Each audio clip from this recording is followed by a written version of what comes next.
Hey everybody, you are listening to Canary Cry Radio. And razzle dazzle, I'm your best buddy Basil. And this is Gons. Welcome to episode number 155. New Aeon, William Ramsey returns. That's right. We're back with another Canary Cry Radio episode. For those who are subscribed to the Canary Cry Radio stream on your podcast player, we are happy to be back. We are in the midst of our experiment. Of course, we've been doing Canary Cry News Talk all along, 3 times a week for 3 years now, but not everybody made the switch over to Canary Cry News Talk. So now we are attempting to revitalize the flagship show of the Canarium, and that is Canary Cry Radio. We're bringing back interview episodes, bringing back topical episodes, a little bit more evergreen situation, and this is one of them. I said we are in the midst. This is our second time doing it for the months of March and April. Every 2 weeks, we will be replacing a Canary Cry News Talk episode with a Canary Cry Radio episode. And this is your chance, Canary Cry Radio listeners. This is your chance. Maybe the News Talk thing wasn't your thing. You missed the old school Canary Cry Radio. Now is your chance to make your voices heard that you want to keep them coming. You can do that in a couple ways. The first way is by sending us an email to CanaryCry.Radio@gmail.com. Just drop in, say hi, tell us who you are, when the last time you listened was, and let us know that you're happy we're making these episodes again. That's CanaryCry.Radio@gmail.com. The other way is by producing the show. We'll talk more about that later, but during our Canary Cry News Talk renaissance that started at the beginning of the COVID-19 pandemic, the only way that we are able to do what we do over there is through something called the value for value model, which turns you, dear listener, not just into a consumer of the product, but into a producer of it. You can produce with your time, your talent, or your treasure. You can go to CanaryCry.Radio.com/support or CanaryCry.Support to learn more. But we'll talk more about that later. But for now, Gons, we're back, baby. How does it feel? Feels very strange. I feel like I just want to talk about news all the time, but it's good to step back and reflect on 10 years of content from Canary Cry Radio and having some of our guests back who laid out some pretty solid foundations for what to look for. And I think Canary Cry listeners from back in 2012, 2013 era were well equipped to have conversations and to identify all the things that have happened since then in the world. So if you were an old school Canary Cry Radio listener and you never made the switch to News Talk, I would recommend checking it out, because everything that we laid out for, since 2012 is so relevant to what's going on in the world today. And all we're doing is analyzing and deconstructing the news through big current events and small ones, as well as technological, updates, innovations, the march towards the transhuman utopia, all that stuff. Canary Cry News Talk is a great place to get that a few times a week. So go check it out. But today, Gons, we have a multiple time Canary Cry Radio episode. The last time he showed his face around here was in 2016. And, back in the day, he was a favorite. And we had conversations about whether we should get new guests on or revisit the old guests. And it's been long enough. We decided it's time we catch up with some guests we've had on before. So today we have William Ramsey from William Ramsey Investigates. It's just a prolific investigator on his podcast, William Ramsey Investigates. Of course, the author of several books. And in our world, in Canary Cry world, really a foundational resource for how the occult is present in everyday life, even in parts of life that you may think are pretty benign. Boring. Yeah, that's right. That's where they hide. The boring infests places. In the boring places of life. Yeah. That's where it's so effective. So anything you want to say before we get started? No, guys? Let's go. Let's get into it. do it. Gonz is excited, folks. Let's go. Hey, everybody. You are listening to Canary Cry Radio. And Razzle Dazzle, I'm your best buddy, Basil. And this is Gonz. Welcome to episode number 155.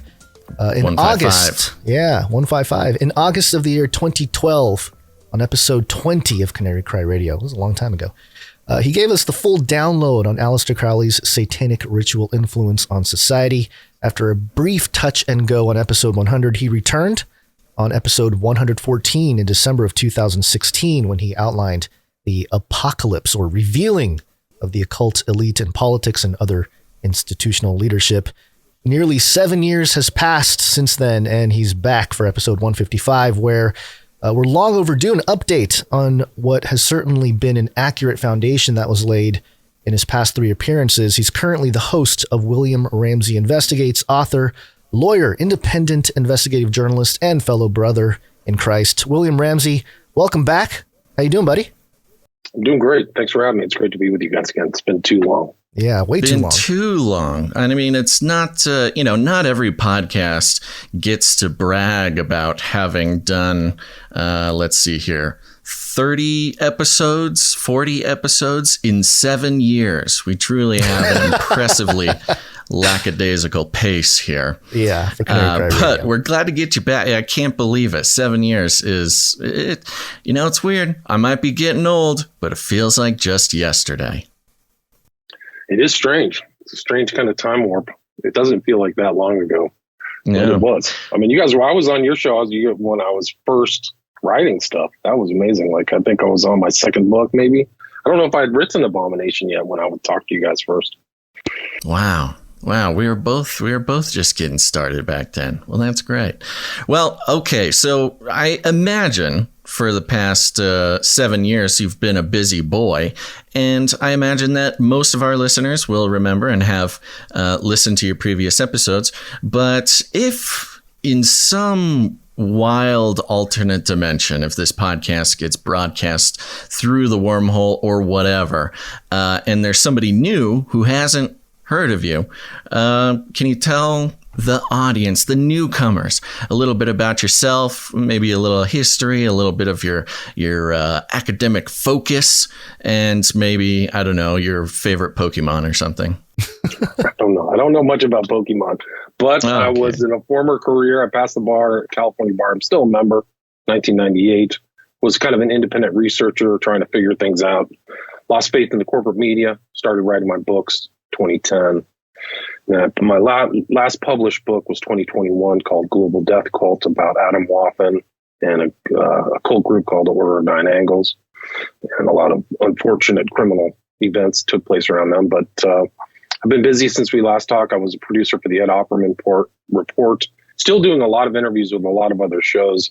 And I started compiling those and putting them up on Spreaker, and just found out that it kind of gained popularity. So I kind of was focusing on that as a means to kind of sell my books and stuff like that. So I have kind of a podcast with, I'm very close to 900 episodes on a wide variety of different subjects, true crime, my books. Brag. Just, all kinds of stuff. But 900 episodes. I'm headed, oh my gosh. I've done a lot of work. So, but it's in the 0.5% of podcasts, top 15,000 podcasts in the world. And, I just keep working. There's just a lot of things that I'm interested in covering. So, and I've had a lot of really fortunate connections with people on the internet who similar outlook as mine, and tried to encourage getting their information out as well. So you can find a lot of stuff on my podcast, William Ramsey Investigates. Yeah, right on. And that's my website too, WilliamRamseyInvestigates.com. If you want signed copies of my books or some of my other articles that I've written, I actually got heavily censored of my third YouTube channel. Yeah, we feel you. I think we're on number 3 or 4. So yeah, they definitely feel you on that. Yeah, and I think if I recall, you were running into some legal issues with publishing a book, and there was a lot of stuff that you dealt with, not just in terms of the almost face to face with some of these people that you were talking about and exposing in some of your material. Is there an update on that? Still am. Okay, ongoing. No, I had my second book got taken down by Amazon. I had to kind of fight to get it back. Right. There was a copyright claim. That's how they do it, huh? Yeah, so they kind of get you in all ways. I'm always trying to get censored or something's going on or intimidated. So it's been a very interesting journey.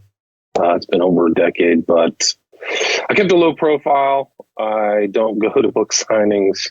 I'm still here by the grace of God, relatively sane. But it's been pretty interesting. I've had some interesting run-ins. So, I mean, these are not pleasant characters, for sure. Some of the people I write about, Crowley, for instance, but his followers are very nasty people. But I think it's worthwhile. I don't regret ever exposing him or having people understand because of his influence. It's a baleful, negative, antichrist influence. So I felt it was like, once I understood it, it was my duty to kind of go down that road. And I've learned about so many other of his followers, some who passed away, but people who still have kind of are carrying the torch for Crowley today, which I think people have to avoid. Stay away. Yeah, it's interesting. It's interesting how, back in 2012 when you laid out sort of the Aleister Crowley Foundation was the influence he had so much in not just culture but media and government and everything.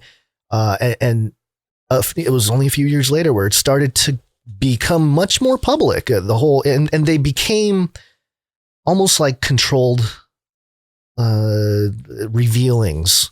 I think Pizzagate was that way, where it was like, okay, yeah, there's stuff going on, but we're going to peddle this fake thing and then call it or accuse anybody who believes in any of it as this sort of not fake necessarily, but sort of a murky thing about, because anytime the media would report on the Pizzagate issue, it was always contextualized as they believe Hillary Clinton literally held children in the basement of a pizza shop. And it was like, well, that's not really the concern of most who are looking at this issue, but that's how it's characterized in the mainstream to discredit anybody looking into it. But it was a sort of a wave of people learning about these issues. And, you said you kept a low profile, but, I kept pointing back to some of our interviews and some of your work quite often because you had done sort of the foundational work of categorizing it, showing the faults with it in terms of a biblical perspective. So, I think you deserve a little more credit, but maybe that's kind of how you want it. You don't want to necessarily get in front of all these people, especially now with sort of the hype machine in certain pockets of hives out there in the internet world. Yeah. But I wrote my books for my own satisfaction too. So all those footnotes stuff, people can read that too. I didn't know a lot of that stuff. I thought Crowley was a dabbler. I didn't know about the West Memphis Three.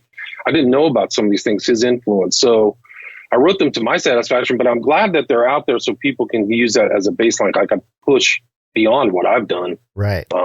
So, I mean, my third book has like 800 footnotes. Like, I just really did a huge research grind. But I think it proved to my satisfaction that these secret societies, secret ideas, esotericism, occultism, and their influence on political and criminal acts as well in the culture are extant. They're real. They're real.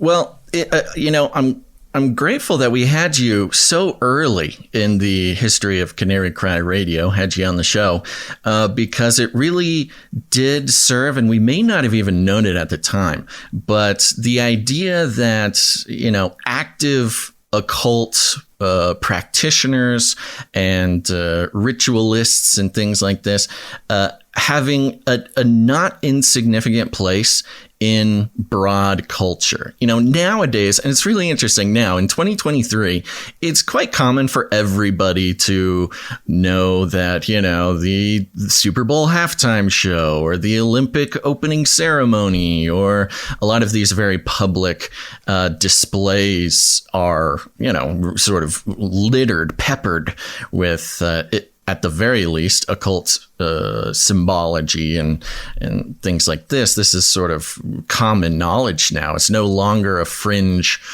sort of idea. And it's starting to be sort of a part of the average lexicon, at least on the internet. The fact that, actual, real occult practitioners either holding positions of power, whether that's in government or business or show business or whatever, but also, even if they don't literally hold the position, the office, the people who do hold the position or the office are very close. I mean, sometimes best friends with sort of notorious occult practitioners. And there is this sort of interesting world that we live in that is entirely different from 2012 when when we were fringe weirdo conspiracy theorists, talking on something called a podcast. What's a podcast? Well, it's kind of like internet radio and blah blah blah. But now we live in a world where not only Joe are Rogan podcasts is a billionaire, the richest show business people in the world are podcasters now. But also the idea that occult practitioners sort of holding positions of power is common knowledge, and almost to the point where it's sort of like obvious, like even to bring it up in conversation, somebody might be tempted to be like, well, duh, why are you even saying that, which was a sort of a really big part of the foundation of this show was your work back in 2012. Now, what is it? I mean, do you have any comments that you could share with us, or what's your ideas about, just sort of how popular that notion is nowadays? That even, like you said, you mentioned Joe Rogan, even Joe Rogan talks about, weird occult stuff showing up in government and media. No, it is interesting. I think that the culture has changed. I mean, I was trying to do it, and I think other people have just kind of exposed things. And it's particularly in the Christian community, it seemed at that time, there were maybe a few guys talking about Joe Schimmel, but just trying to get people to understand that this is out there. But Gons, mentioned Pizzagate, people freaked out when they realized that Marina Abramovich was doing spirit cooking. That was really the biggest issue. They turned the whole story cleverly, very deftly and subtly into a different story. But that was really it. And the name Thelema was actually in the Podesta emails. But her, I mean, you want to talk about Basil, about somebody who's right adjacent to power. Her pictures of her are with almost everybody, like some of the richest billionaires in the world, huge cultural events, fashion, Kanye West. She pops up with Kim Kardashian, and that is a flat out witch. I mean, and she knows a lot about Crowley and the Matria and all this stuff. So she's one example of these people being adjacent to power. We can talk about Damien Eccles, his friendship with Johnny Depp and all that stuff. So I think that the culture is changing, and I think that the word got out. These are malevolent ideas. Crowley was an anti-Christian. So I think it's important for the Christian biblical-based community to kind of understand that these things are out there. And it's actually very biblical. It is biblical, because if you go back and look at any time in the Old Testament, even in the New Testament, there are contests with what would be those occultists of that day, whether it's, was it Magus, was it Simon Magus was contesting, even in the Apocrypha with Peter. And so there's other things like that are happening, and especially Paul's always fighting with everybody else. So that I think is a template of what's happening now. So I'm glad that people have it's been more acceptable to talk about that. I think when I was talking about Crowley kind of in a more studied way, it was like people were like, what is he talking about initially? Or how does he know this or whatever? But now I think it's okay, there is something there. Yeah. So. Yeah. And with Crowley in particular, and feel free to come on in and correct me if I get any of the details wrong. One of the big things with Crowley was his sort of participation in sort of government activities and, the war, and being called upon to participate in giving some sort of supernatural advantage to the Allies. Or, it's well known that Hitler, was interested in the occult and et cetera. But it's not as well known that the Allies also sort of employed occult ritualists to try to gain an advantage. And I think it's an interesting time, because of course over the past few years, people being more aware of occult in the circles of power, whether it's Kanye or through the Balenciaga the thing, a lot more people came to know about it. Abramovich, of course, everybody Abramovich is friends with, but we are in this sort of time of upheaval, specifically in the context of war. I mean, what we're seeing with the Ukraine and Russia and now China and Saudi Arabia and Iran, and the whole thing is kind of gearing up to get set up.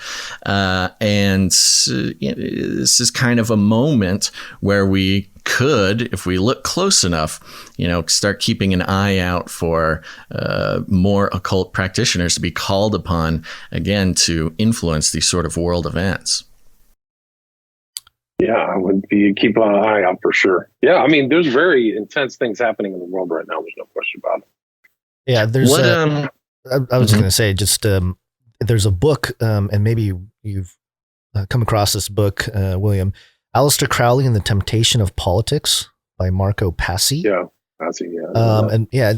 And Passi's sort of summary of the whole thing with Crowley's influence to politics was that it was sort of a right-wing, pro-Nazi extremist ideology, which is really fascinating when you think about how that ideology is being framed in America. Who are the culprits of that ideology? Which are extremist Christians, Christian nationalists. They have all these labels. It's very fascinating that is being twisted around to create a bad guy in the sort of downfall of America. But you had mentioned that you're doing a lot of research into Balenciaga. There's a Kanye connection to the whole thing. For those who may not know anything about Balenciaga, can you give us a little bit of the rundown? I'm sure they've heard of it now because the whole story blew up in the last few months with the advertising going on with the children and all that weird stuff happening. But can you give us a quick rundown of what happened and where we're at now in terms of what we know about Balenciaga, the fashion design company, highly influential in elite circles and the world? Absolutely. I would like to address Marco Passi too, sure. But he is a scholar of the esoteric. He's actually in a university, I think somewhere in the Netherlands, where they actually have kind of like, instead of history, it's occult studies. And so he puts that Temptation of Politics was put out. There's another guy by the name of Wouter Hanegraaff. That's what they do. Like, imagine the change in the academia in Europe has changed so much that they have literal occultists teaching its occult studies. Well, that makes sense. Position, yeah, that makes sense because, I noticed in the mid 2010s ish, theologists, apologists destroyed sort of the philosophical atheism in an intellectual way. It was sort of being dismantled, and whether you acknowledged it or not. And other authors that we've had, guests we've had on, had talked about how the supernatural worldview is sort of re-entering academia, the re-enchantment of society, and it's through scholarly academia that the ivory tower. So that's really interesting to see that there's actual occultists doing research. It's super interesting. Like, it's not like a critique. They're actual occultists doing occult research in academic papers. That is just, you can look up Hanegraaff too. The same type of stuff as Passi. Yeah. So it is. I'm very familiar with that. And Crowley definitely he was a spy. I think that's proven. But he also had a political application of his ideas. Mm-hmm. It wasn't just some religious, I was going to start polema. He believed in that he had a definite political position, whereas he wanted the book of the law everywhere. He believed in the best state as a feudal state. He wanted to persecute Protestants and Jews. He believed that I've made that quote many times about the cattle, and the average person should be kept as kind of a cattle to be sheared and used for their mutton. So he had a kind of a New World Order before the New World Order outlook, I think. So I think that that's consistent with a lot of other occultists, whether they're known or unknown. But Balenciaga was a huge scandal because they involved kids in these pictures that were hyper occulted. There's all kinds of occult references to mind control, trauma, occultism, black dragon, moon cycles, all this kind of witchcraft. So people freaked out and really started researching it. I had a lot of researchers on Twitter that I followed. and just notice some of these people show up. Well, who shows up? Somebody who I studied in Children of the Beast. His name is, or was, he passed away. It's Genesis P. Orridge, who's the godmother of Damien Eccles, like a very heavy duty occultist for a long period of time. And also Michael Aquino. So these people who are shaping this kind of high fashion symbolism and clothing are also networked with these occultists. It's incredible. Like this kind of like dark rider occultist, not just run of the mill, but the real top of the occult hierarchy they're hanging out with and spending time with. And there's just incredible. It's like looking through the Pizzagate Instagram pictures and all the weird kind of hidden, terms and things that are obviously insider knowledge. But there's stuff in the Balenciaga. The girl's the main name was Lada Volkova, was the head at one point for Balenciaga's high fashion clothes line. And so she had all these references. One was like to Molech and kind of like seedy prostitution houses and kids and blood and just very disturbing kind of open references to all this kind of dark occultism. But it was surprising that I saw, the stuff. And then it gets even deeper. Like we can go into all this other stuff on Reaching George Bataille, transgressive fiction. And they know a lot. They know more than I do. Yeah. And I'm pretty studied on it, but like you can like take a piece. Some of these pictures were like almost, I don't know what it would be like. Like somebody likened it to those old kids cartoons where you're supposed to find little symbols in there. It's almost like that. Like they're planting all kinds of weird symbols in this, at least this one Balenciaga advertising campaign. So, like an I Spy book. Yeah, that's what it was. I mean, that's kind of how it was. You see the pictures, the screenshots, and it's like every square inch of the image, you kind of have to like look for the tiniest of details, and the tiniest of details in the image would have some, pretty disturbing connection to either some previous occult literature or symbology or something like that. For those who, and I think this is in the same sort of thread, I think, as Balenciaga, because that was advertising. When it boils down to it, Balenciaga was advertising.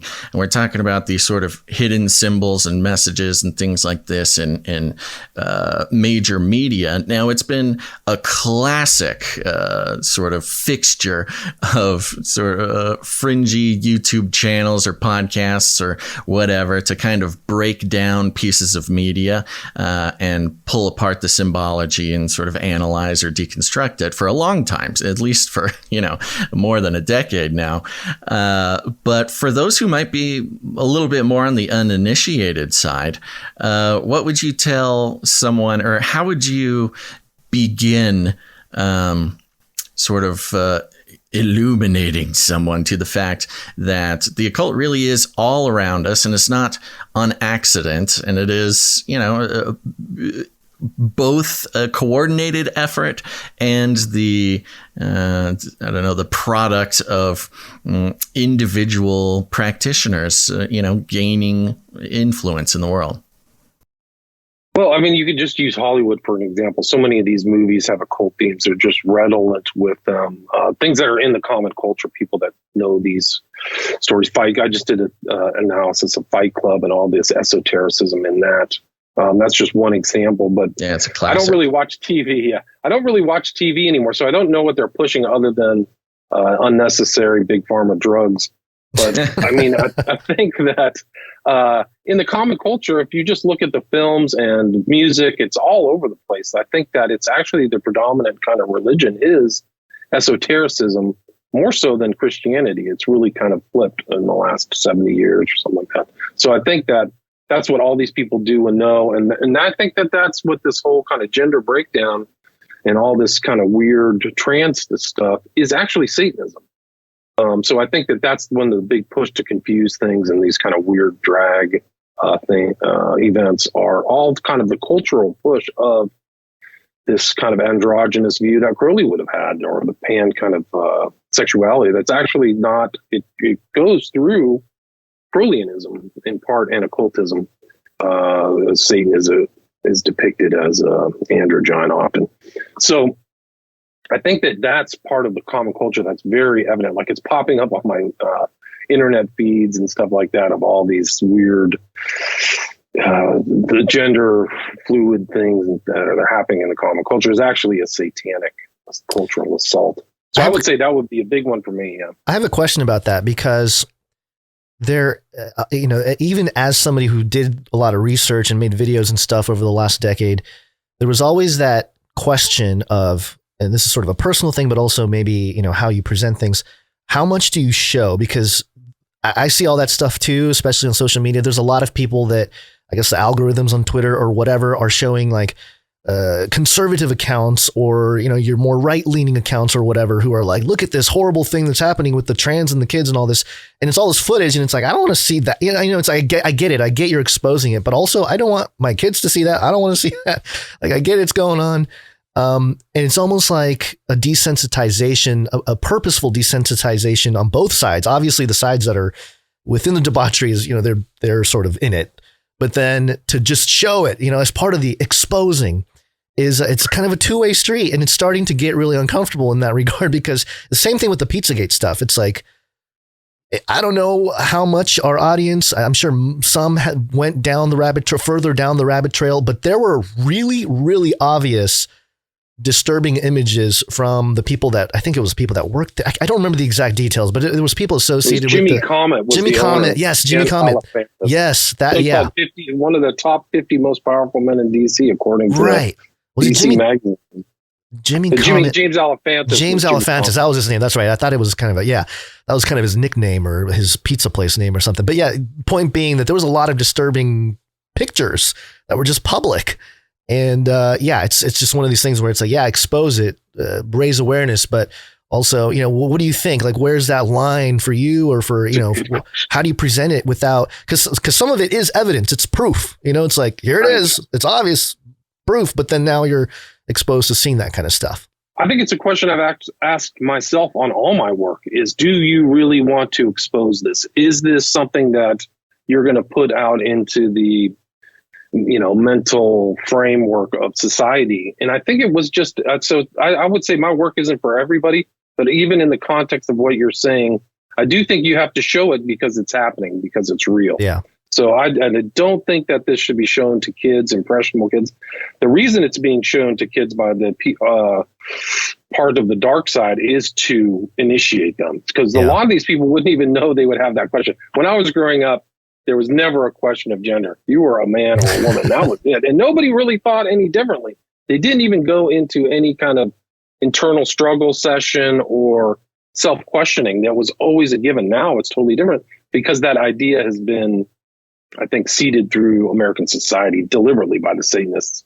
And so it is a really important question, though, the one you're asking, is how can you look at this without kind of getting thrown off kilter, or how people who shouldn't be exposed to it should be. Like, I'm kind of like, I think it's really, people have to ask that question themselves. I mean, I believe in the independence of the human person. So if they're uncomfortable or don't want to go into this darker side or not realize it, then don't. If it has heavily affect, I know people who don't watch horror movies because it affects them too much. It's good. Don't, so, but I do think for like, the seasoned, not milk drinking Christian, but like the somebody who's been around, they have to know this. If you're a pastor or head of any type of church, or somebody who's influencing, I think knowing what's happening in the common culture is crucial. It's absolutely crucial. So I think that it's kind of like a case by case basis. If somebody doesn't want to go on this, and there's a different calling in the body of Christ, I think that some people are called. I felt called to do it. If you're called to go, help people who are sick or feed the poor, do that first. There's no problem with that. So I think that for me, I was called to do it, but I think people just have to be very careful. Like, for me, like when I watch all this stuff, I'm just like, I'm very clearly anti-Sodom and Gomorrah now. But maybe that clarity wasn't there 10 years ago. But like I've seen enough. Like, I don't want anything to do with that. So right, interesting. Yeah, it's interesting. One thing that I find fascinating about the occult and sort of mass media, but just culture in general, is that it's not just about, placing of symbols or hiding secret messages in mass media or something. It seems that the very mechanisms that establish the worldview of the masses, even in their strategies, have at least have roots in sort of the occultic magics or something. An example that always comes to my mind is advertising. Edward Bernays, sort of classically considered the father of advertising, but not just advertising. It's all the entire idea of public relations and propaganda. His 1928 book, Propaganda, was all about rebranding propaganda into what we know now as advertising, and this sort of harmless idea that you can just advertise. But he was as I'm sure a lot of people know, the nephew of Sigmund Freud, and also an occultist. And in fact, you look at occult blogs and things like that, they will actually recommend to their students or fellow occultists to read Propaganda, 1928 Edward Bernays Propaganda, because it is sort of a look into the systematic ways that populations are controlled. And, we talk about the symbology in Hollywood, stuff like that. That really is just a product of Edward Bernays's invention of propaganda, advertising, public relations. And because of its sort of, it's adjacent to psychoanalysis. It's considered, sort of a type of magic that's being perpetrated on the public as a whole. Do you have any opinions on that? Totally agree with you. Yeah, I think that one of the interesting things I've seen in my researches into occultism is that they're very much interested in manipulating other people and mind control. Almost all of the different strains, whether it's Crowley, LaVey, Maya for the Order of Nine Angles, or Aquino, there's always kind of a component there. So I would think that if you are a magician or an occultist and you want to have power and money on the earth, that's part of how you get it, is manipulating people. So I think that going back through Bernays makes perfect sense. And you can just see all the mental manipulation that's out there today with the whole COVID thing and the lies and the mis and disinformation. So, and malinformation. Don't forget the malinformation. Right. That pesky truth that that makes people question authority. But one of the other things is the symbolism, and the intent to get the symbolism is an occult purpose, because you're trying to get this meme or mimetic or idea out there. And the occultism is that the uninitiated don't know, or the profane, but the initiates know. So I think they put those things out there to, whether it's the smiley face, we talked about that, or some of these other symbols. There's a lot of smiley faces. Saturn. I saw a post. Somebody had a whole chart. Yeah, so the initiates know that. And I think that that's kind of part of the magical process for them. The way that they think is they're trying to, bring something into this plane of existence through that magic. It's like... with stuff that seems so, I don't know, what's the word? Like benign? I don't know. Honestly, so something as benign as like a logo. And a lot of people don't think about it. Every company has a logo. Mm-hmm. But, this logo idea is actually fairly new in human history, that you would have. I mean, there were brands. Of course, a mark. We call them brands now, but it was, a mark that you would actually brand onto, for instance, cattle or something to market as belonging to an individual or a company. And logos, brands, are so closely related, I would say even that's being gentle with it, to the concept of sigil magic and chaos magic, which became extremely popular in the early 20th century there.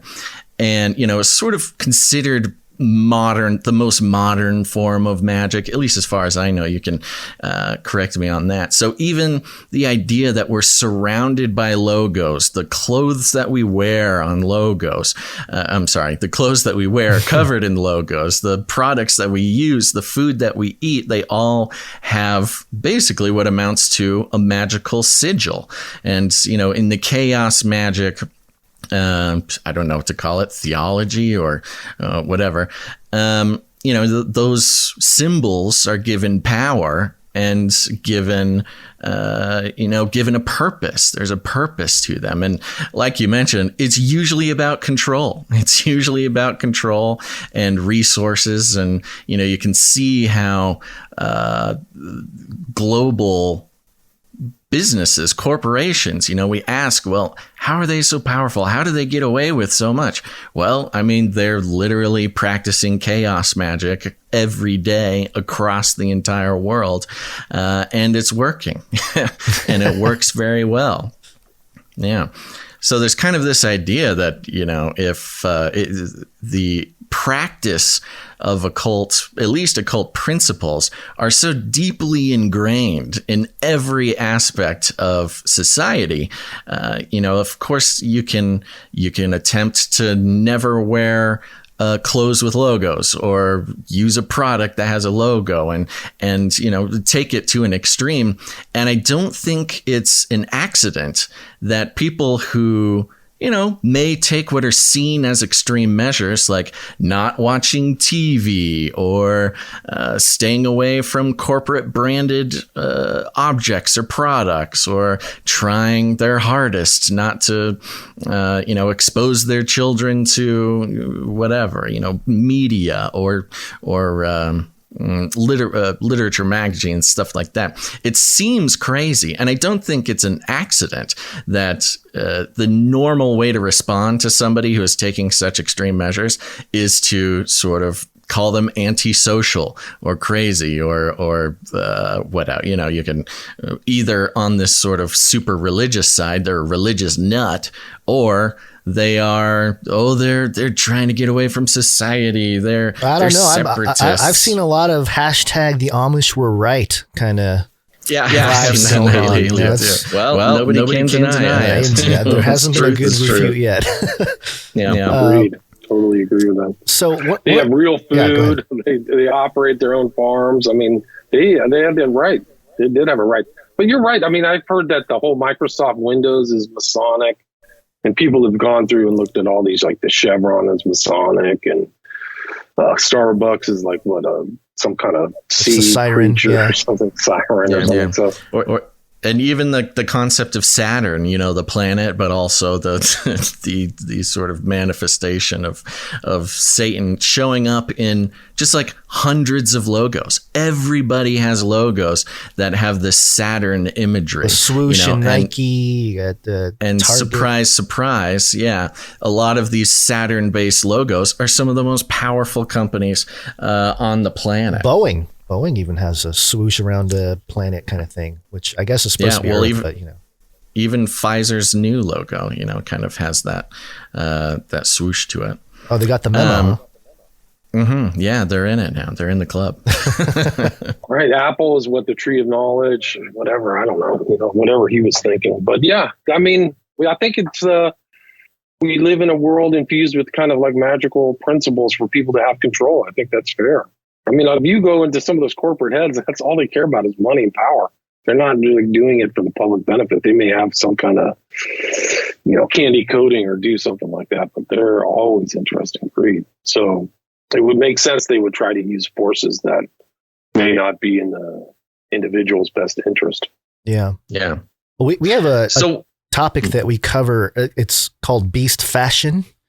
And it's sort of an overarching idea of looking at the themes of fashion being used to carry in the beast system. And clearly, going back to Balenciaga, that's sort of what's happening there. But And it's actually, not to interrupt, but it's happening across Balenciaga. Balenciaga is just one of the companies. It's happening across all of the fashion brands. You could do an occult high fashion. Oh, yeah. And you'd find that it would be the same with like Burberry and the other ones, which is the weird like pedo bear and like the weird purses and stuff. Like, it's not just Balenciaga. Right. Yeah. Yeah. Well, that's well, I think even Celine Dion had some New World Order commercial ad clothing with the all-seeing. Like, it was just like, what? And the babies. Have you seen her video with the babies? Yes, and stuff? That's what I'm referring to. Yeah. There's a video of her. There's like a nursery and they all get marked. It was just a crazy, it's insane. But I in that regard, I have seen a lot of connection to transhumanism. That's another topic that we've covered a lot over the last 10 years. And it's this idea of using technology to transcend humanity and all this kind of stuff. And I've talked about it a lot in my documentaries and videos, and we've talked about it a lot on Canary Cry, News Talk, and radio. And it's clear that the philosophies that were laid out by Crowley, like a Crowleyan philosophy, is very useful, or at least aligns to some of the things that they like the gender issue that you brought up. It's sort of a thing that can happen nowadays with technology and biology and surgery. There's all sorts of ways to make that.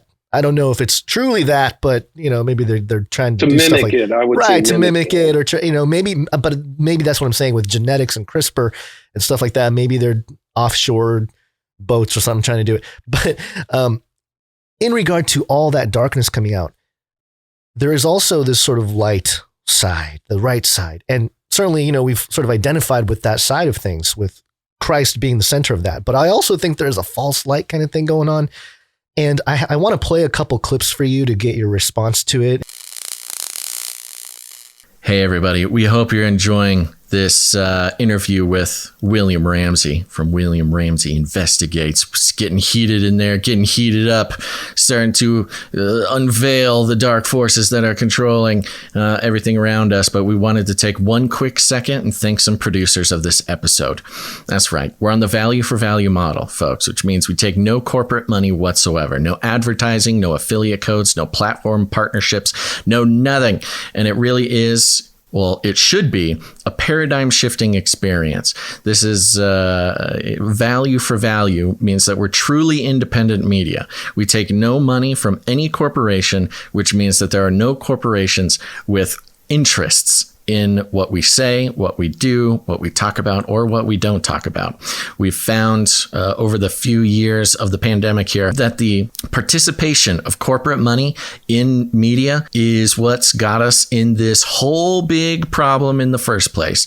And by this problem, I mean everything around us.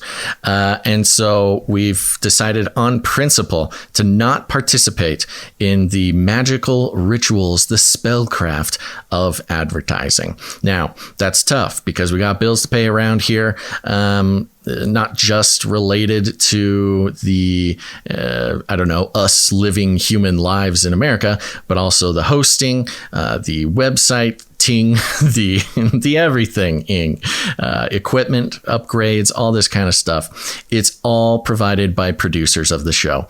If this show brings any value to your life, if this talk with William Ramsey presents some value that you did not have before, consider becoming a producer of the show, because it's only when producers put value back in that we're able to stay truly independent. And we can keep doing this. It's part of our metrics for whether to keep, sacrificing an episode of Canary Cry News Talk to do an episode of Canary Cry Radio, is if the producers produce, then it gets produced. And so we want to thank a few people who came in with their finances, with their treasure to keep this show going. And we're going to thank them right now. Are you ready, Gon? Should we just go into it? Okay. I'm going to start out with Dame Gail, Canary Whisperer and Lady of X's and O's. Thank you very much, Dame Gail. Now, you might hear Sir or Dame, and maybe you're new. Maybe you haven't tuned in to Canary Cry Radio in some time. We have the Canary Cry Roundtable of Knights and Dames. And this is a special honorable position for producers who produce, go the extra mile, keep the show going, do it either all at once once with a big producership or over time prove that they're committed to keeping the show going. And that's what Dame Gail is. Thank you very much. Dame Gail, Canary Whisperer, and Lady of X's and O's, who has been producing this Canary Cry News Talk for 236 episodes in a row. Thank you very much, Dame Gail. Yep. Wow. Next up, we have Sir Casey the Shield Knight. He's the Streak Master. He's been supporting the show for 273 episodes in a row. Now 274. Yeah.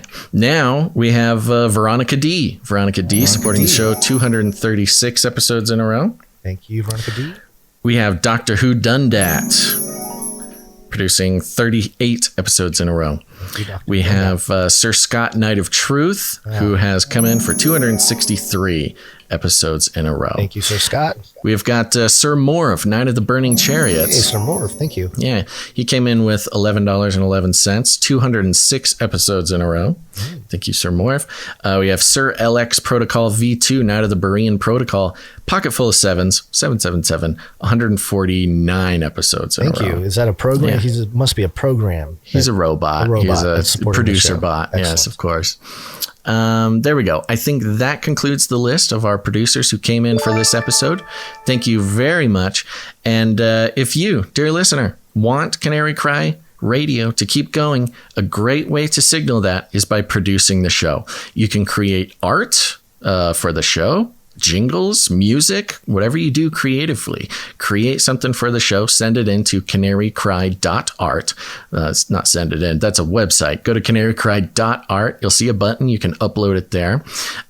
Or you can send us an email. Get in contact with us and let us know you want to help us out with some of our back-end processes, whether it's editing or just social media management or copywriting, or there's some for everybody to do on the back end here.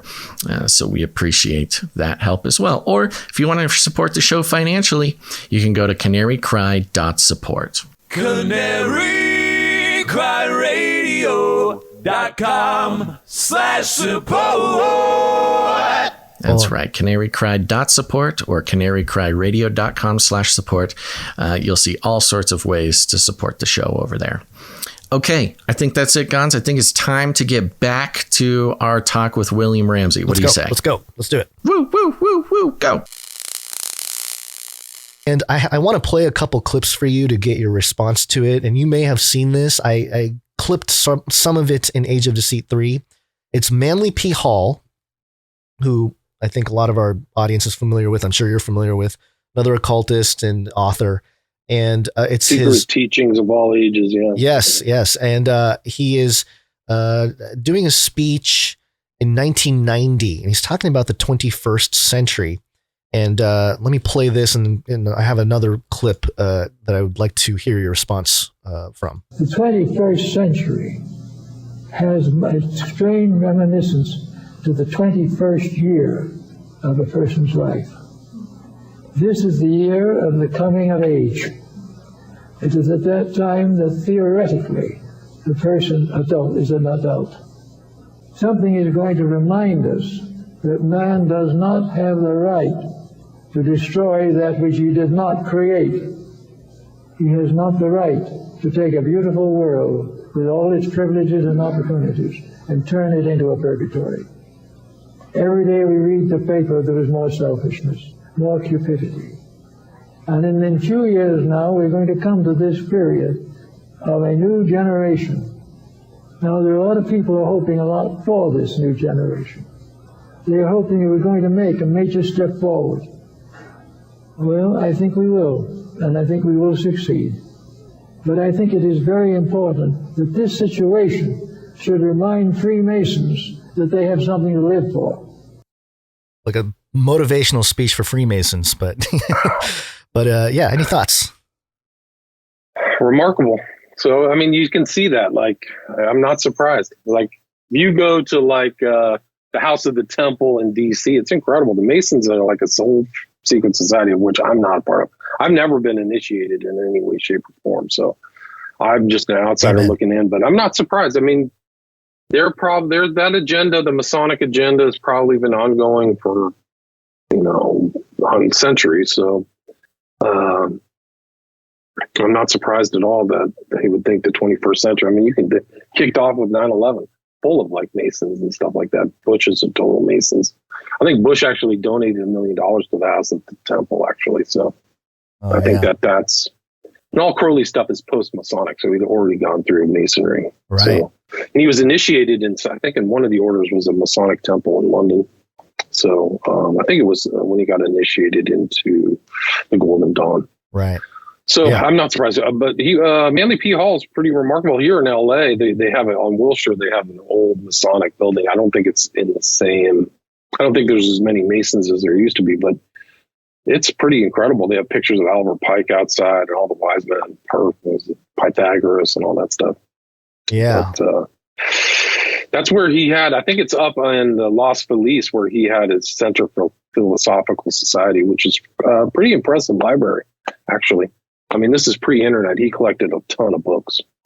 Yeah. So he was kind of like the high priest of Masonry at one point. I'm sure somebody's in charge of digitizing all that material that's in that library. I do have a second part to this clip from Manly P. Hall, talking about the 21st century, not just a generation, but something more specific here.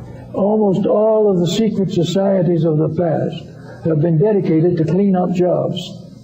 They've all come like the Knights Templars to take care of the corruptions of various beliefs and doctrines. They came to take the place of political corruption that was beyond hope. Every day, in every way, the brothers were at work, sometimes secretly, but always continuously. And in the next period of time, it seems to me we have Masonry is coming of age. There may be more wars and more rumors of wars, but these can be avoided. There can be and should be what Nostradamus seer pointed out. He said in the closing years of the 20th century, there would be great confusion and sorrow and misery upon the earth, and great wars and troubles. But at the beginning of the 21st century, the Paraclete, the Prince of Peace, will come, and there will be a long time when the world will be in a blessed state of understanding. And to bring that understanding about, the integrities, the dedications, the beliefs, the hopes and ideals of the secret organizations of the last 5,000 years can be brought together in one definite purpose. There you go. Yeah. So, wow, there you go. Talking about the Prince of Peace, talking about sort of a cleanup job, which I think is very interesting. Right. Because cleanup job. They're the ones who are going to do the cleanup job from everybody else, the profane, probably, right? Right. So, yeah. And you brought up Abramovich earlier. I have just one more clip. I'm sorry I have all these clips here, but I just want to get your thoughts on it. But this is Abramovich on. I accidentally said something not appropriate. Abramovich, right? Who is she's doing some kind of a show where she's in the back of an Uber or something like that, and she's talking about Trump. And I saw that. Yeah, very interesting. He's a chaos magician. Yes, yeah, very interesting. Let me play this for you. Trump is the best thing happened ever to us. That he is the magician of the highest order. That he is there in his irrational mind to create confusion in order that the human being can find new order. And you know, it's not so stupid thinking about this in that way. It's completely turning things upside down. So she claims she's sort of talking about it in a flipped around way, trying to make Trump sound like he's this great magician and all this. But isn't that what they do? They kind of flip it around and joke about it, but it seems like Abramovich knows more. Yeah, and she says the new order. So she's wanting to create the new order. She knows about the matriarch. There's videos of her doing full-on sex magic, like Crowleyan sex magic, right, in public, like in her weird so-called art. Yeah. Do you know when the Manly P. Hall speech was? What day that was? 1990. He died. Yeah. Do you know what day though? Because he died in 1990. I wonder what day that was. It's supposedly the very last. I'll send you a link to the video, but supposedly it was his last public speech. Last public speech. Yeah. So. Yeah. So she's networked like crazy. Jay-Z, Kardashians, like I mentioned, like. Which brings me which brings me to Kanye, which is a very interesting thing culturally that's happened in the last, at least where we're recording this, where Kanye went anti-establishment, or at least that's what it looks like, and he's talking about crazy things about the Nazis and praising Hitler and doing all that kind of stuff, and very provocative, and that's certainly something that's grabbed the attention of many, but and he's doing these big concerts, these Christian concerts, but he's out there with Marilyn Manson. I mean, my brain is going, what is going on? Yeah. This is supposed to be this. And he goes on Joe Rogan and talks about, I'm picturing these large concerts where we're praising the Lord and all this. I mean, he's talking all the right type of words when it comes to Christianity and all this stuff, but it's very grandiose. He's got his ecosystem that he's trying to create, sort of his own smart city type of deal, his own kingdom. What's up with Kanye? A lot. I mean, I did a whole show called The Occulted Life of Kanye West because he's never really brought out how occulted he was. He was heavily occulted.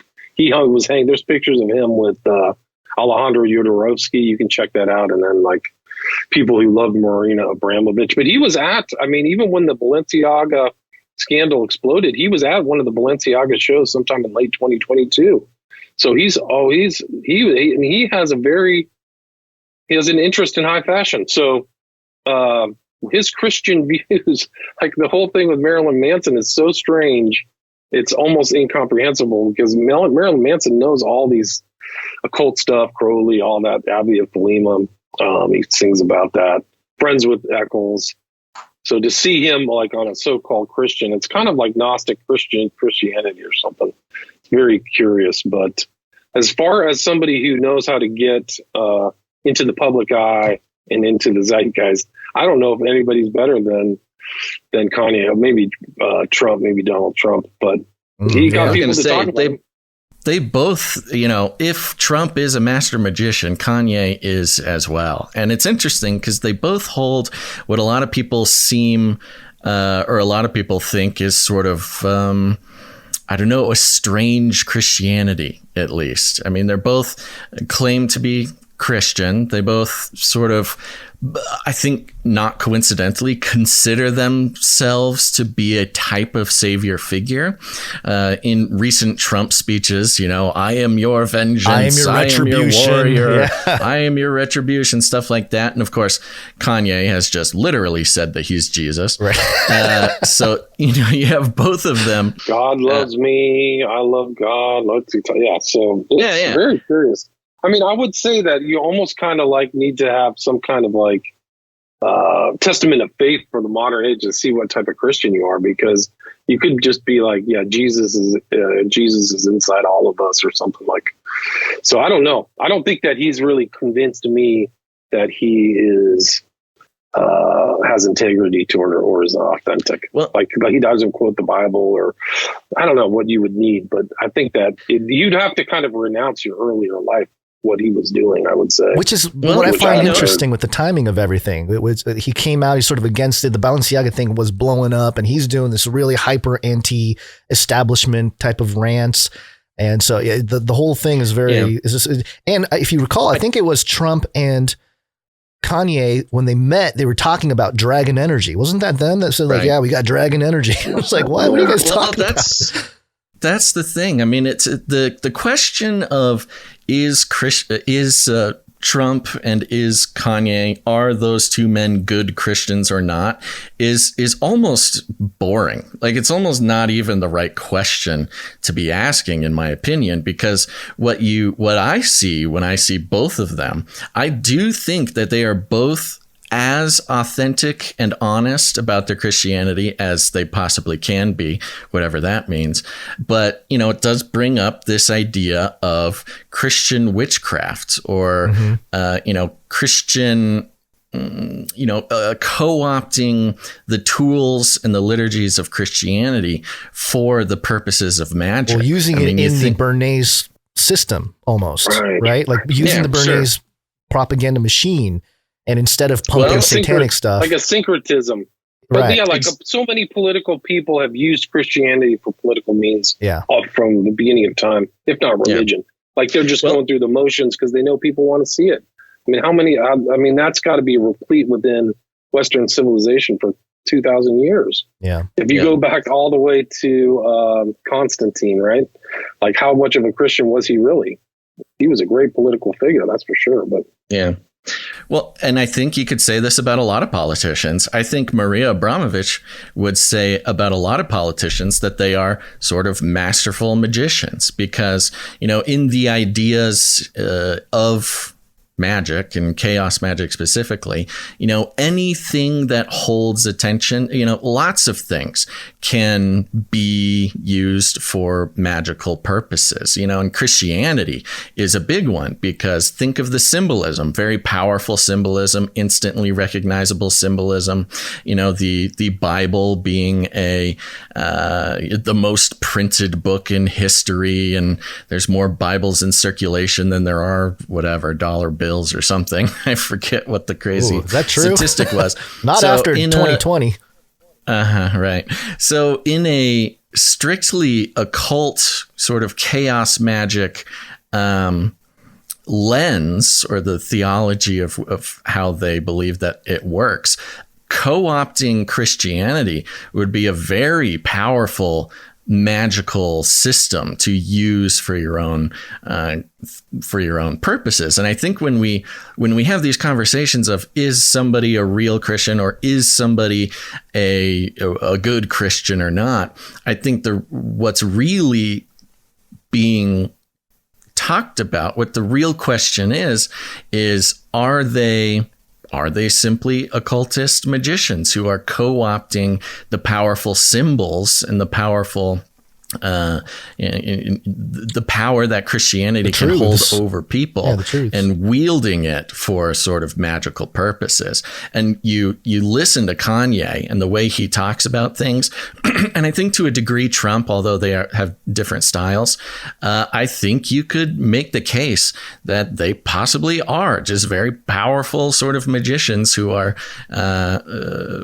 have gained power by co-opting the sort of what they would think of as the I don't know, magical energy stored within the culture of Christianity or something.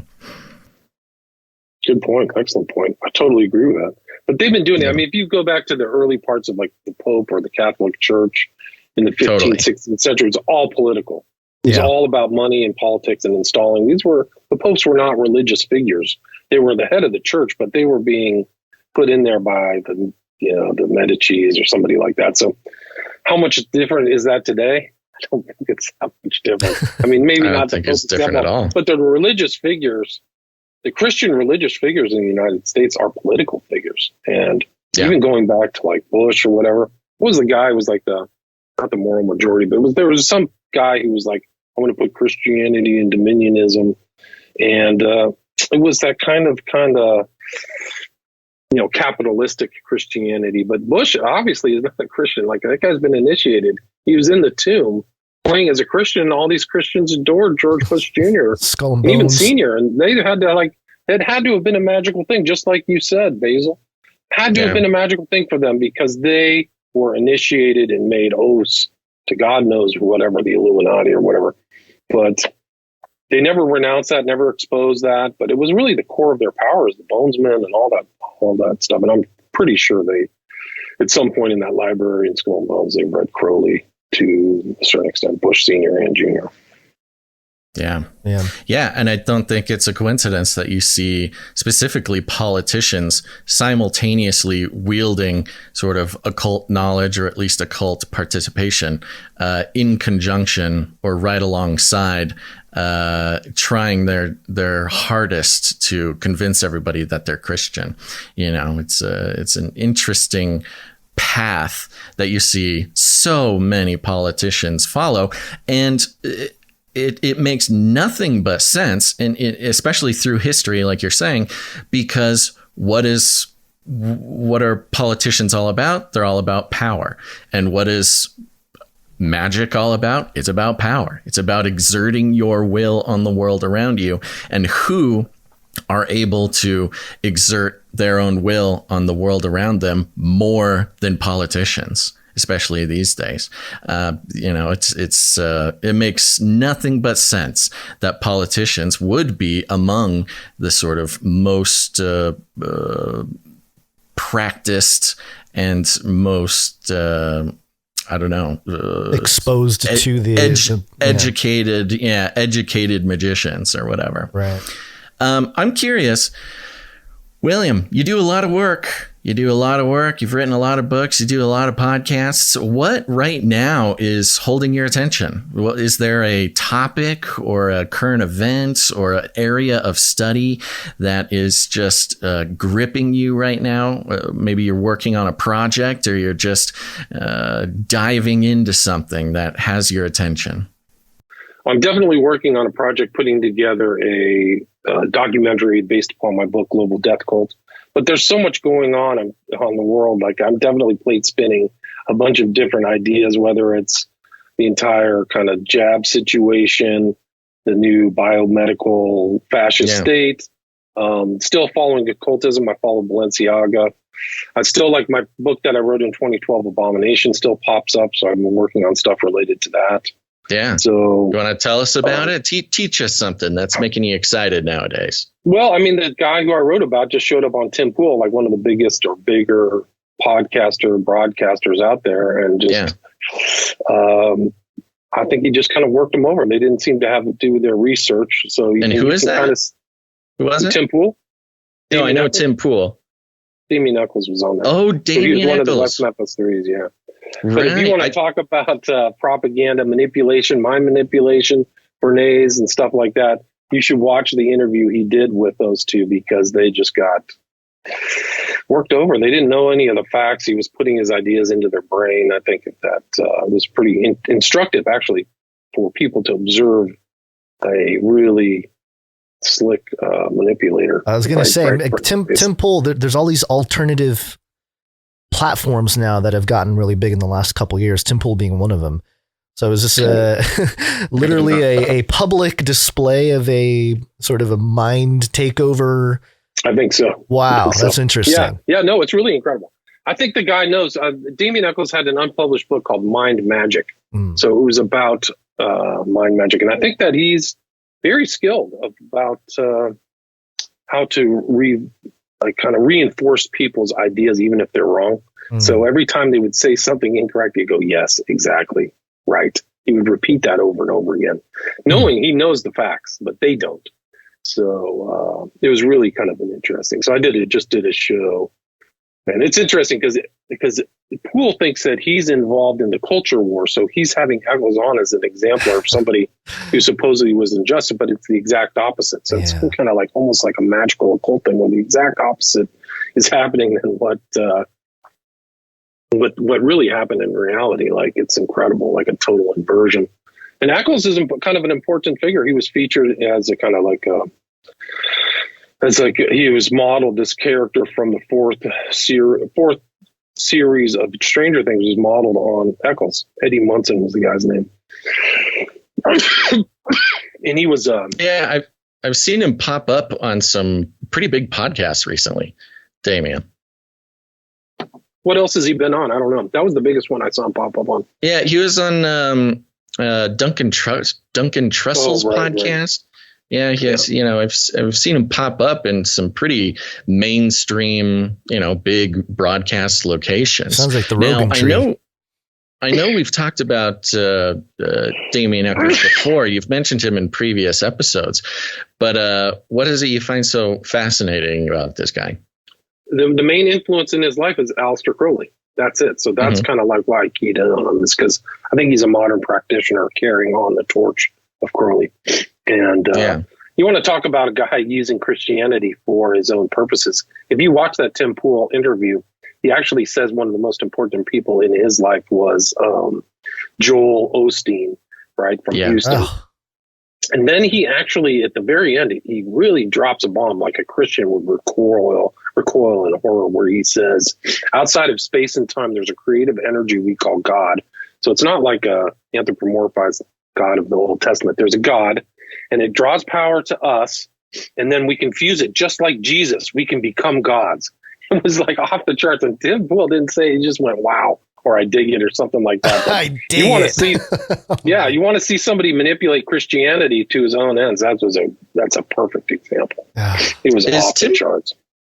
I don't take in a lot of Tim Pool's content. Is he a Christian? Does he claim to be a Christian? I don't know what his background is. I just came across him like he's like some kind of guy who was associated with Rogan. So that's how I knew him. Yeah. But Rogan Tree. He's on the Rogan Tree. That's a really good point. Yeah, I think he was like a skate video guy. So I don't know, but I know he's been framed as sort of more of a conservative, fight the establishment like guy. Classic right-wing independent media guy. Very big. Yeah. Right. Independent. I would say that's right. So I think he has a place outside of DC. So people drive out to his house ranch and then they do interviews or something like that. But so sort of tracking modern actors in the lineage of Aleister Crowley. That's something that you kind of keep your eye on. I would say, actors. Yeah. Not literal movie actors, but people. Absolutely. I think Children of the Beast was Agents. Yeah. So I think that you just see that tree of Crowley going through Jimmy Page, Timothy Leary, who was also mentioned yesterday, Genesis P. Orge, Eccles, who's convicted of killing 3 kids, right? 3 8-year-old kids. Still convicted. He's still convicted. Yeah, they're out there. I saw an interesting somebody was posting, maybe it was you, I don't know. I think I came across it on social media. This, if somebody has no background on the West Memphis 3, there was a murder where 3 young boys were murdered, and Damien Eccles and a couple other guys, right, were convicted. It happened May 5th, 1993. They were arrested June 3rd, 1993. They were both convicted, and then they got out of jail after actually pleading guilty again, which is kind of a strange event, in August of 2011.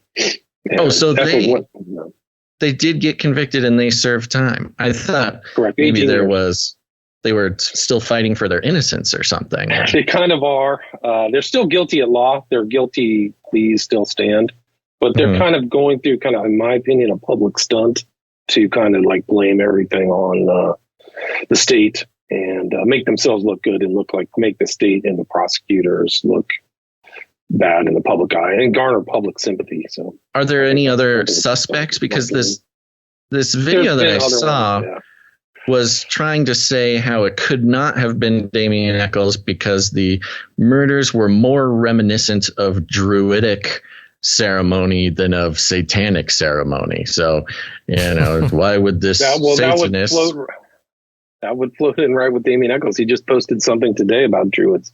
So I think they knew about Druidic practice, and his parole officer back then in 1993 said they saw him walking around with staves and like garments like a Druid. So it was like a Druid thing. I did a whole show with Chris Knowles. You can check it out. Chris Knowles and I talked about the Druidism in West Memphis 3. Why is I actually just posted on Twitter? Well, because they seemed to think that was a perfect example of this false conviction. So he was like a poster boy for why the state is wrong and why the criminal justice system in Arkansas is evil. So that's the way he's presented himself, in my opinion, and that's why they brought him on. But he's not known for anything else. He's not like an influencer or he's a huge influencer. Celebrity or something. He's written, he's hanging out with all the celebrities: Manson, Depp, Peter Jackson. He's got 6 books, all of on the occult. I think a lot of them are mainly on one he wrote called Ritual. It's about ceremony. He's an admitted ceremonial magician. So he's a huge influencer. I think he has a lot of followers, Patreon, and people buy his stuff. He's an influencer just because he's a wizard or something, a Satanist. He's not like famous for doing something except for spending 18 years in jail for murder. I I think that he's like these other, like the theme that we talked about from the beginning is people either acting like a cultist or being associated with people in power. He's associated with people in power as a kind of warlock. Interesting. And that's why they got him out. That was the support. That's why the support came out. That's why all these people in Hollywood supported him, is that they knew what his real personality is. But he's played this occult game with people that he has been unjustly tried and convicted. And there's a lot of suckers out there who believe that story. Yeah, well, that's interesting. I'm curious to look more into the actual. Read my book, Abomination. It's all there. We go. I've laid out the entire court case. I've got tons of videos. I put tons of videos on the West Memphis 3 on my Patreon, so people can just check that out. I've done so many interviews about him. I'm doing another one tomorrow, so you can just. Yeah, well, that's fascinating. And so, I mean, you were talking about this guy, what, like 10 years ago, something like that? That was, my book came out in 2012. So, yeah, right. Yeah. So 11 years ago now. I mean, I remember is like in our first conversation is when I first heard the name. Yeah, that's very interesting. So he's even 10 years later, he's out there in public eye doing his thing. What if he loses his magic power? Does it like the whole thing come down? I don't know. That's a good question. Because it feels like he's just holding up this shield and he goes keeping into the illusion talks going. About energy. He might have supernatural powers. He believes that he's in contact with demons and entities, Rosie and these other ones, the old man. Always entities. They're always talking to entities, huh? Yeah, you could say demons. Yeah, he says, well, back in the day, he said that, I think it was in 1992, he had the spirit of a murdered woman in his body, and it gave him power. Oh. That's what he said in 1992. So I don't know where he's at today.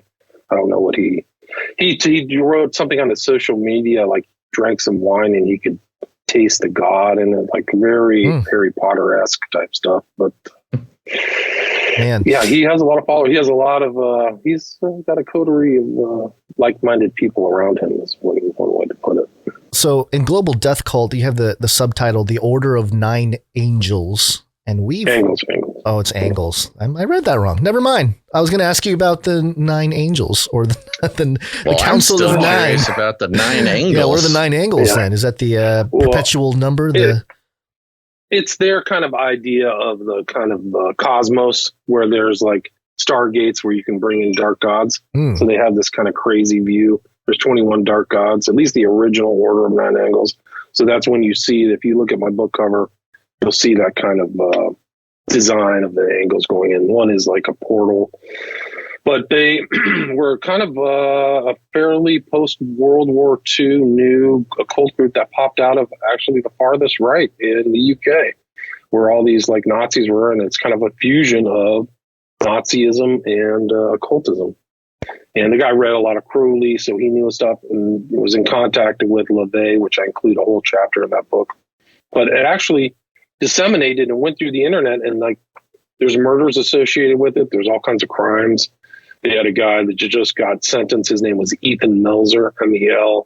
He was in contact with so-called people of the Order of 9 Angles. He was trying to set up his platoon to be mass murdered. He wanted to have a mass casualty event.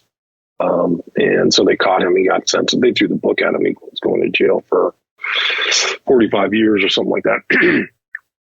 But other people started getting busted. Yeah. There's actually one case associated with Adam Wappen near you guys in Orange County. It was death of a young man by the name of Blaze Bernstein. Do you remember that case? I do not. It was somewhere down in Orange County. If you look up Blaze Bernstein, he was killed. Woodward. I don't even think he's been tried yet. But he was part of this Adam Wappen group that literally in early February, the leader of Adam Wappen got arrested after he got out of jail. He was plotting with his girlfriend or female thing to literally blow up the 6 power stations outside of Baltimore and drive the city into havoc. And they were intending to just blow up Baltimore, which is I think 60% or 75% black, African American. So he got caught. He's going to jail for a long time this time, but they're still around. A lot of these guys are going to get out of jail too. So there's going to be a lot of problems with these kind of young culted Nazis. Yeah, the whole generation, the generation that they had hoped for. And that's crazy. I mean, there were guys, actually, when I first came out, I did a show with Truth Frequency, I think is what it was called. And I was on there with a guy called E.A. Coetting, who was involved in this group called A Power of Living God. It was POLG. And so you could reach Godhead. Well, some kid in London was on their site and took his advice and went out and killed 2 girls in the middle of the night. Like, I mean, his name was Daniel Hussein. He just got sentenced too. It's all connected in a very strange, multi-jurisdictional, or international kind of contacts. Yeah. Through the internet. So you're going to see a lot. I'm not positive. I think with the dislocation in society and all of the conflict and stuff, you're going to see some people with these ideas. Like Crimo was one guy, I think, who knew stuff. Like he knew some of the darker elements of the corners of the internet. So you're going to see, I'd probably see stuff in our lifetimes that are not going to be good. Yeah. Well, I was going to bring up some of the recent kind of headline stories. A few, I guess it was about a year ago, maybe less, the QAnon surfer, who was a gentleman who believed that his children had like serpent seed and stuff like that, and killed his children and his family and himself and all this. And we're seeing more and more stories like that. And I think it's kind of twofold, where you're very like obviously occulted, but then also these sort of more, okay, that's weird, kind of taps into some fringy Christian theology, but then, acts in a violent way. And it all sort of resonates with the late Russ Disdar's research, The Black Awakening, where he believes just a generation. He was always talking about millions, being activated all at once and causing chaos and breakdown of society and all this kind of stuff. But you brought up the internet and technology and having it be a facilitator of, especially, the occultism and Crowley and the Thelema, things like that. I have a quote I'd like to get your thoughts on. It's from a paper that's titled The Magus of Silicon Valley, Immortality, Apocalypse, and God-Making in Ray Kurzweil's Transhumanism. It was written by Egil Esprem from Stockholm University. And he's talking about the singularity, the technological singularity. And here's what he says. The singularity is imagined to lead to a genuinely transcendent eschatological event. In fact, its eschatology resonates with premillennialism and dispensationalism, eschatological theologies that have been strongly influential also on modern esotericism, from theosophy and Thelema to the New Age. Singularitarian transhumanism belongs to this same theological neighborhood. So, he's sort of pointing out the influence of Thelemic writings and theosophy. He quotes, I believe he references a book on Crowley and things like that. So how do you think we're going to see more of this? So what do you think it'll look like, the facilitating of the same concepts in this? We talked about Bernays. It's like Bernays on super steroids with the internet and things like TikTok and things like that. Yeah, it's going to get really strange, because I think that man has always, like Crowley's dictum is that there's no God but man. Wait till you get these people who think they want to be gods or titans or something like that with all the technology behind them. They want longevity at all costs. So I think that you're going to just see kind of a techno-occult events, I think. And I mean, you look at chat AI and all this GPT AI, incredible stuff, like incredibly powerful technology is coming out, and it's going to reshape everything. So I don't know which permutation or singularity will ever be achieved, but I think eventually they'll try to, do brain enhance. What does Elon Musk have? He has that one Neuralink, thing where you can put in a Neuralink. Yeah. So I'd be afraid of that as a Christian. I think that they're really trying to get the mark of the beast type stuff put up on people, whether it's the digital passport or your vax status. But I'm not optimistic. it seems like this plan is being rolled out. There's a lot of plans being rolled out uniformly across nations. So it seems like somebody has a layer of Bond villain layer in Switzerland, puppeteering all these countries all over the world. So with the advent of technology and stuff like that and data mining, I think I get scared. Like I want to go become an Amish person. I think I'm going to go to the Amish land. Starting to sound better and better, I'll tell you that. Yeah, it's getting better and better. So I don't know. What do you think? What do you think is going to happen? Well, hopefully Jesus comes back. That'll be good, because it does say in the Bible that, unless he intervenes, no flesh should be saved. So I'm assuming, and then, think him also saying that it's going to be as the days of Noah. So probably some weird stuff going on. I feel like we're already there. Oh, we're there for sure. But I think certain parts of the culture. Yeah. More publicly, if they figure out some kind of, in my head, with all the transhumanism and transgender stuff leading to it, I can easily see a politician, or maybe we already have one being prepped in, I won't mention her name, but everybody knows the one that everyone thinks is a man. That kind of stuff, if it's revealed or maybe that's not the person, but some sort of, not gender fluid, but more, what am I trying to think of? A hermaphrodite, like an actual genetic hermaphrodite. Androgyny. Androgynous. Yeah. Androgynous is both sexes. I think hermaphroditic is, or one of them. No, I got them mixed up. It's opposite. It's the opposite of what I just said. You're trying to say androgynous. Yeah. Okay. So yeah, somebody who is androgynous who can become a political leader or a very powerful quote unquote magician. Jesus said we'll see false Christs and false prophets. And that's kind of what I feel like that's what we're seeing with the Trumps and the Kanyes and all that kind of stuff. So it'll get weird, but also the abuses of children and things like that, there will be bubbles, hives, so to speak, where that is the accepted culture, and I think that's what's happening is it's revealing itself, but it's also going to be like over there, you don't have to go join it, but it'll be there for everyone to join in if you want, into the hive mind. So I'm not too optimistic necessarily either, but like they believe in like institutional capture. So you're going to get these places where you're not going to be welcome for certain ideas. Right. And they'll probably always blame the Christian. Yeah. Like I saw one of your posts where they're like, the common culture is like pointing out the Christian is always this hapless, feckless, or bad, two-sided, malevolent person, like in the end of, what was it? End of Us, what is it? Last of Us. Last of Us, right. It made me think of also, if you watch The Walking Dead, the Christian minister is like a total betrayer of his own flock, right? He goes into the church and locks it out, so his whole flock gets turned into zombies. Like he's totally hapless, like he's feckless.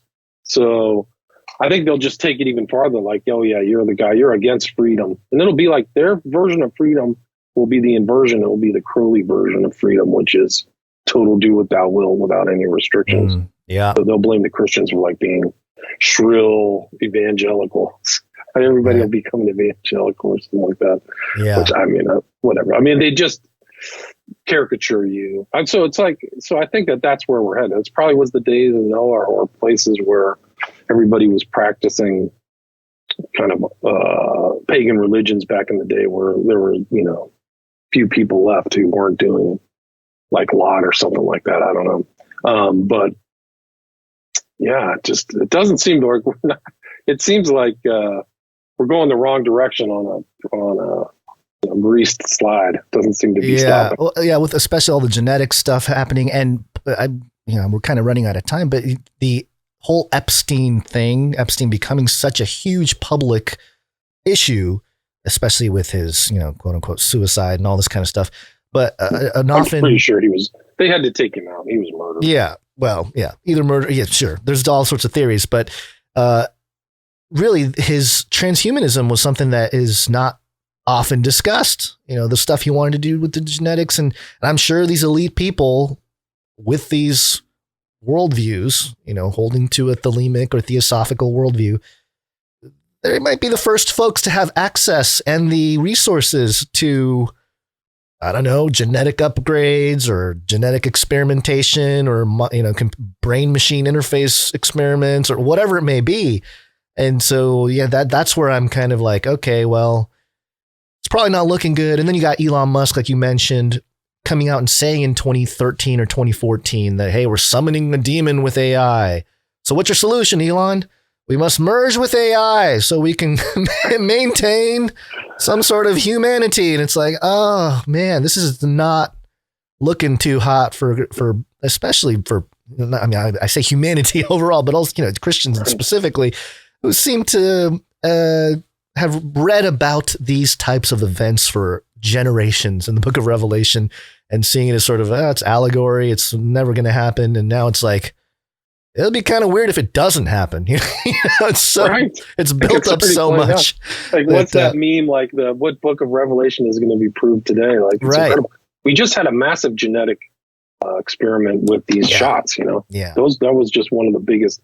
I think they called it an experiment. I think they knew what was in there. I think they've lied about everything having to do with COVID.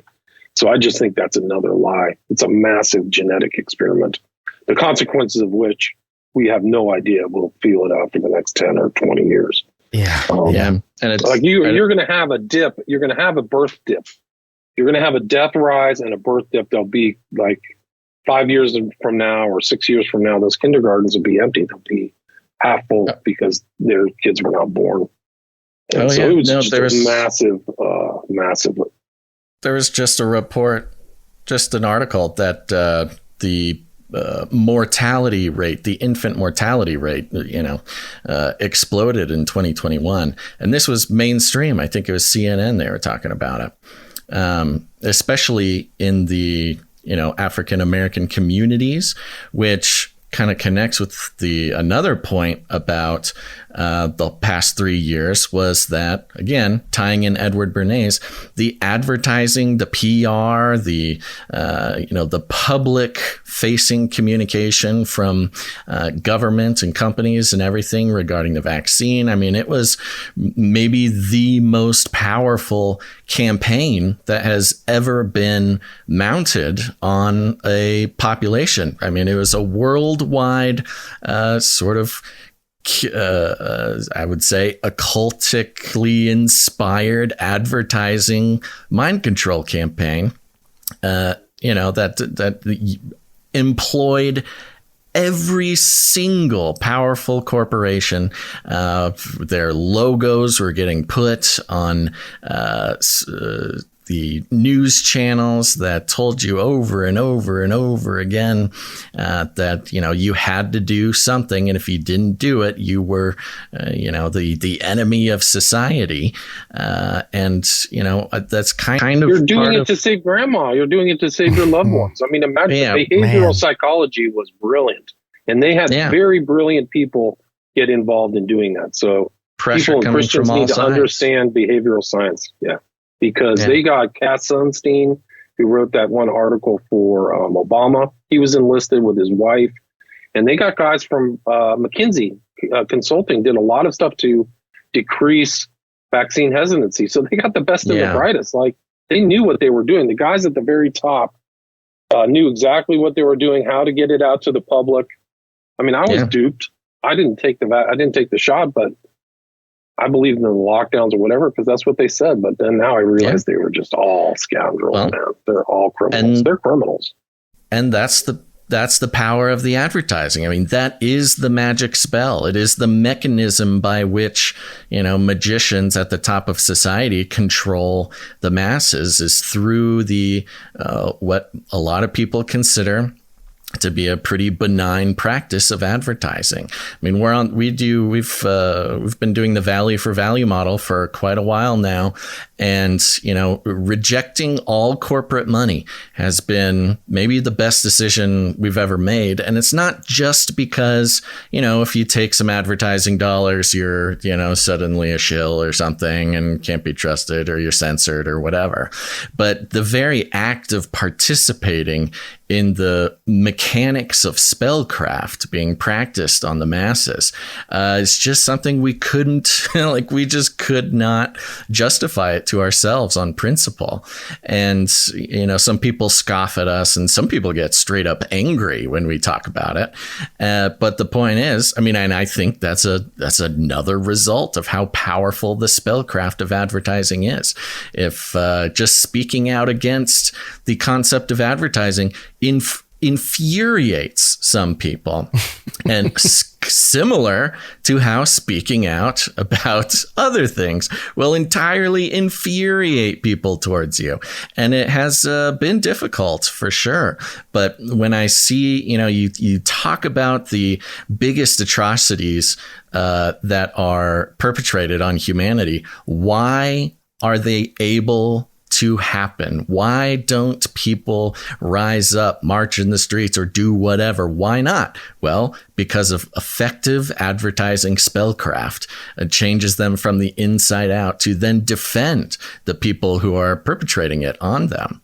And, it's honestly this advertising PR messaging type of ritual that we get all day long, every day. Every time we watch TV, commercials come on.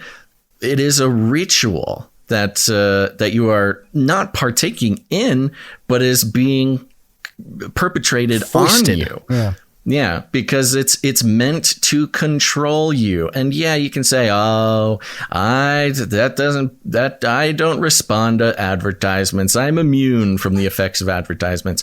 Well, the studies themselves show that the people who think they are immune to the advertisements are the ones who are most affected by it.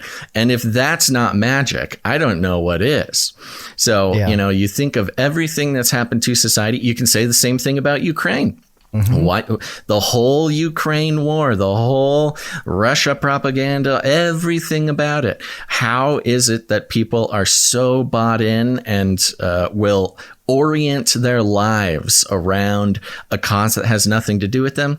It's the magicians in the media that are casting the advertising spell. And you can take it allegorically if you want, or you could take it literally. And I think it's just as important to keep in mind, whether or not you think it's allegorical, the point I'm making, whether it's allegorical or literal, either way, it's something that we need to be mindful of. And it was when I mentioned propaganda, Edward Bernays' book, and I mentioned there's occult blogs talking about reading it here. I can read you what they said about this. So this is an occult blog who's sort of, trying to teach people how to not only practice the occult, but how to defend themselves.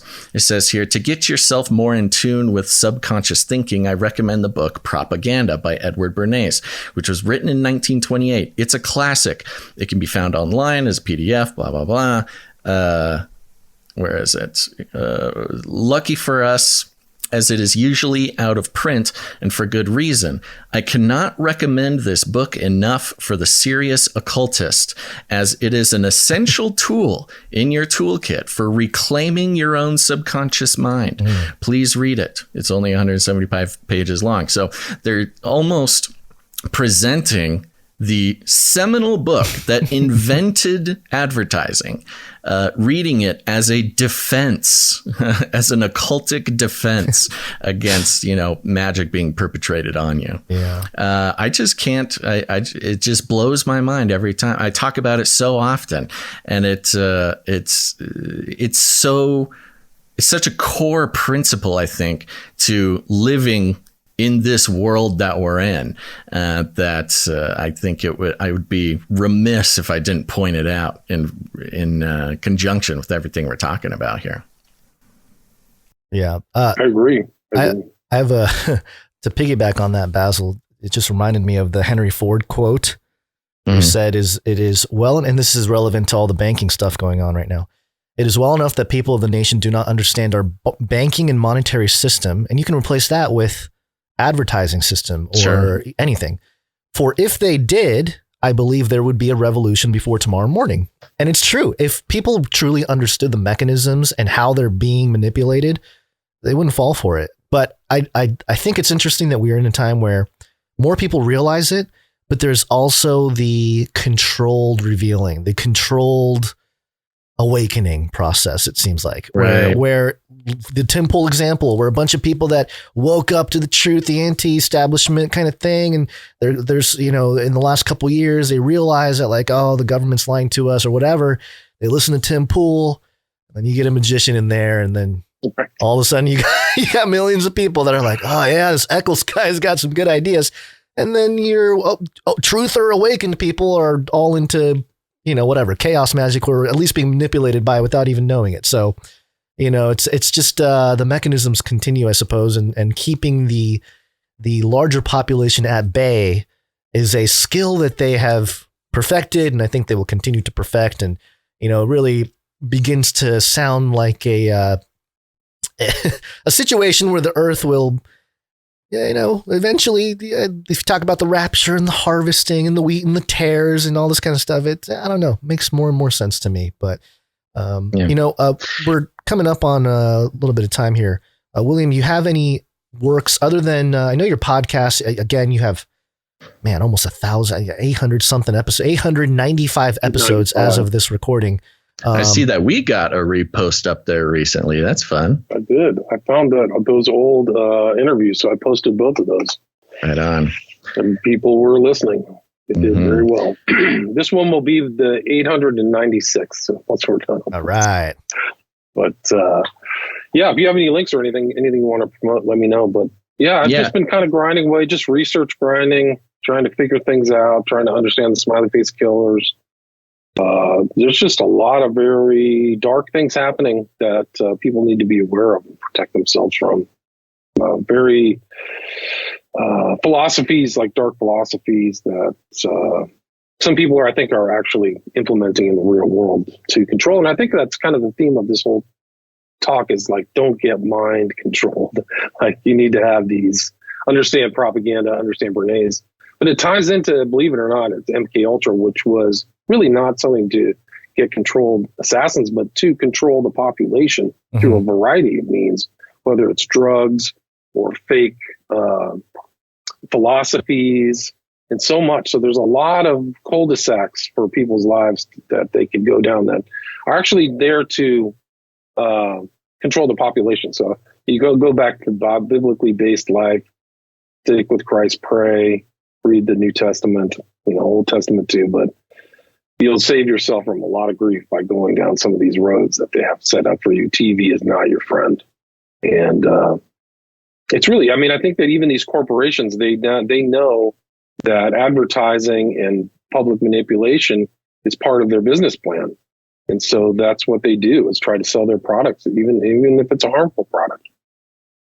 So you got to really be careful, because they're trying to get MNRA and everybody, even the kids. Like I'm hyper suspicious about the entire vaccine program for children. Is probably why. I think they've actually intentionally been harming people for decades. So don't believe the hype. Well, make sure to check out William Ramsey Investigates, everybody. And we'll have links in the show notes. Lots of great work, over a decade of research and writing to benefit from.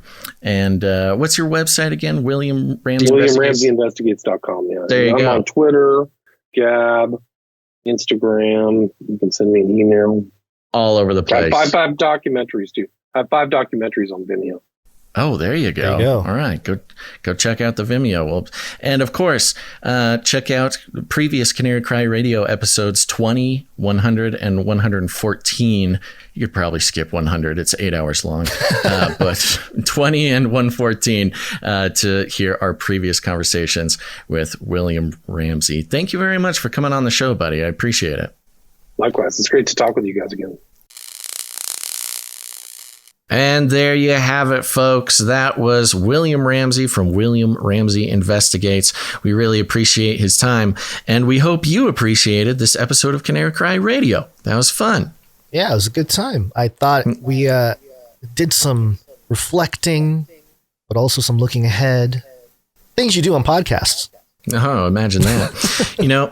It's interesting because, as we mentioned a few times during the interview, William Ramsey had such a foundational effect on everything we do, Gons. Yeah. And it was kind of fun to have an opportunity to share kind of the evolution of the foundation, that, how that's grown with us over the years, how we see the concepts being applied in our work, or through our work rather, of the occult, and how it works in pretty much everybody's everyday lives. And certainly we would not have that kind of insight if it weren't for Old Bill Ramsey. Bill Ramsey, yeah. Laying down the foundations years ago. It's actually a great time to revisit some of that stuff and refresh. And I know it always helps me to go back and look at some of the things that we've talked about. And you and I are in a unique position, and all the listeners who have been with us, and all new listeners, everybody benefits from these conversations, in a sense where you have people who have put together the information for you, and they're presenting it. And we have the unique privilege to use it as tools, almost like the occultists use certain Bernays stuff as their tools. We actually have some grounded folk putting together stuff, and that's what we've tried to, preserve and present here in the Canary Cry world. But it was nice to revisit. I think it gets the ball rolling on Canary Cry Radio as we bring it back more, and we'll have new guests on, and hopefully it'll be a way to show that, hey, we've been talking about this for a long time, and we can we have a wealth of resources. It's not that we know everything; it's that we have collected information and provide resources for everybody to take a look at, to apply to how you view the world and how you process all the craziness happening. Wartime, banks collapsing, spaceships. Basil, we got spaceships in the news. Motherships, and so there you go. So. Yeah, absolutely. If you have a guest or have someone in mind that you'd like us to interview or talk with, email us at CanaryCry.Radio@gmail.com. Let us know who that is. Maybe put in a good word for us. That's one great way to produce the show. But go to CanaryCry.Radio.com/support. Really, producership is part of the signaling that we're keeping an eye out for. If we should continue to do, to do Canary Cry radio episodes. Right now, we're doing them once every 2 weeks, just trying to get the ball rolling again. But if the producers want it, that's what we'll do. So get involved, send us an email, produce the show, all sorts of ways to do it. And that will help us not only make the decision, but really get the resources together to continue. I do want to remind you, go to WilliamRamseyInvestigates.com. He's got podcasts. He's got books out waiting to be read. The newest one, Global Death Cult. He's got Abomination, Devil Worship, and Deception in the West Memphis 3 Murders. Got Children of the Beast, Aleister Crowley's Shadow over Humanity, and Prophet of Evil, Aleister Crowley, 9/11, and the New World Order. Man, that was the book he was promoting when he came on our show the first time, I believe. So lots of good stuff there. Go check out all of his material, because William has been a friend of the show for quite some time now. Yeah. And with that, make sure to check out Canary Cry News Talk if you haven't done it yet. That's right, Canary Cry Radio and Canary Cry News Talk. 2 different shows. The News Talk is centered around weekly current events. We do 3 episodes every week. And of course, Canary Cry Radio, we're coming back. We're coming back with the topical episodes and the interviews that everybody misses so much. What do you think? Did I do it, Gons? I think we did it. We've completed another episode of Canary Cry Radio. Look at that. Incredible. Yeah. Well, we're going to try to do it again in another 2 weeks, which will be around March 31st, I believe. So keep an eye out. And until then, get in contact with us. Send us an email. Let us know what you think about bringing back Canary Cry Radio.